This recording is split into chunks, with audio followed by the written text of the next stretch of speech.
ಒಂದು ಶಾಸಕರು ಡೆಲ್ಲಿ ಹೋಗುವಂತ ಅಧಿಕಾರ ಅವರೆಲ್ಲರಿಗೂ ಇದೆ. ಅವ್ರು ಯಾವ ಕಾರಣಕ್ಕೆ ಹೋಗಿದ್ದಾರೆ ಏನು ಅನ್ನೋದನ್ನ ಅವರು ಹೇಳ್ಬೇಕಾಗ್ತದೆ.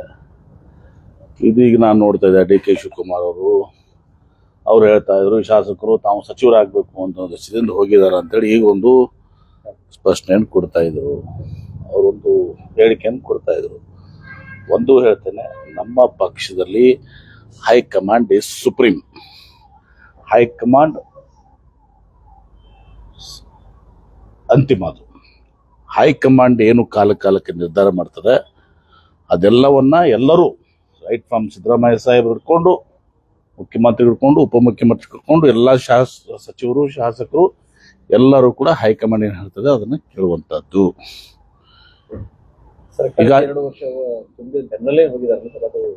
ಅದೇನೇ ಇರ್ಬೋದು. ಇವತ್ತು ನಮ್ಮಲ್ಲಿ ಏನಿದೆಲ್ಲ ಯಾವುದೇ ನಿರ್ಧಾರಗಳಾಗಲಿ ಏನೇ ನಿರ್ಧಾರಗಳಾಗಲಿ ಇವೆಲ್ಲವೂ ಕೂಡ ಹೈಕಮಾಂಡ್ ನಿರ್ಧಾರ ತಗೋತಾರೆ. ಮತ್ತು ಸಿದ್ದರಾಮಯ್ಯನವರು ಕೂಡ ಹೇಳಿದ್ದಾರೆ ಹೈಕಮಾಂಡ್ ಇಸ್ ಸುಪ್ರೀಂ.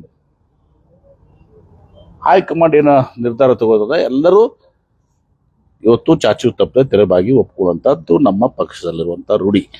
ಸಿಎಂ ಅವರು ಇನ್ನೊಂದು ಮಾತು ಹೇಳಿದ್ದಾರೆ ಸರ್, ನಾನೇ ಸಿಎಂ ಆಗಿರ್ತೀನಿ ಈ ವರ್ಷ ಪ್ರಕಾರ 5 ವರ್ಷಗಳನ್ನು ಆಯ್ಕೆ ಮಾಡ್ಕೊಂಡಿದ್ದೆ, ಬಜೆಟ್ ಕೂಡ ನಾನೇ ಮಾಡ್ತೀನಿ. ಮತ್ತೆ ಸಿಎಂ ಅವ್ರು ಹೇಳಿದ್ರೆ ಆಯ್ತಲ್ಲ, ಮತ್ತೆ ಸರ್ ಅದಕ್ಕೇನು ಕೇಳಿದ್ರು, ಅದಕ್ಕೇನು ಉತ್ತರ ಕೇಳ್ತಾರೆ, ಪ್ರಶ್ನೆ ಕೇಳ್ತಾರೆ. ಸರ್ ಮುಖ್ಯಮಂತ್ರಿ ಹೇಳಿದಾರಲ್ಲ. ಮತ್ತೆ ಸರ್ ಒಂದ್ ಕಡೆ ಸಿಎಂ ಸಿದ್ದರಾಮಯ್ಯ ಹೇಳ್ತಾರೆ ನಾನೇ ಸಿಎಂ ಆಗ್ತೀನಿ ಮುಂದುವರಿತೀನಿ ಅಂತ ಹೇಳಿ, ಆದ್ರೂ ಕೂಡ ಏನು ಅಂತಂದ್ರೆ ರಾಜಕೀಯ ಚಟುವಟಿಕೆಗಳು ಇದುವರೆಗೂ ಡೆಲ್ಲಿ ಈಗ ಆಲ್ರೆಡಿ ಹೋಗಿದೆ, ಅಲ್ಲಿ ಕಡಿಮೆ ಆಗಿಲ್ಲ. ಪ್ರತಿನಿತ್ಯ ಏನು ಅಂತಂದ್ರೆ ಡಿಸಿಎಂ ಅವರು ಕೂಡ ಅಲ್ಲಿಗೆ ಹೋಗೋದು, ಡೆಲ್ಲಿಗೆ ಹೋಗೋದು. ಪಕ್ಷದ ಅಧ್ಯಕ್ಷ ಅದಾರ್ರಿ. ಅದ್ರ ಜೊತೆಗೆ ಈಗ ಸಿಎಂ ಅವ್ರು ಹೇಳಿದಾರಲ್ಲ 5 ವರ್ಷ ನಾನೇ ಮುಖ್ಯಮಂತ್ರಿ ಆಗಿರ್ತೀನಿ, ಇವತ್ತು ಮುಂದಿನ ಬಜೆಟ್ನು ನಾನೇ ಮಂಡನೆ ಮಾಡ್ತೀವಿ ಅಂತ ಹೇಳಿದಾರೆ.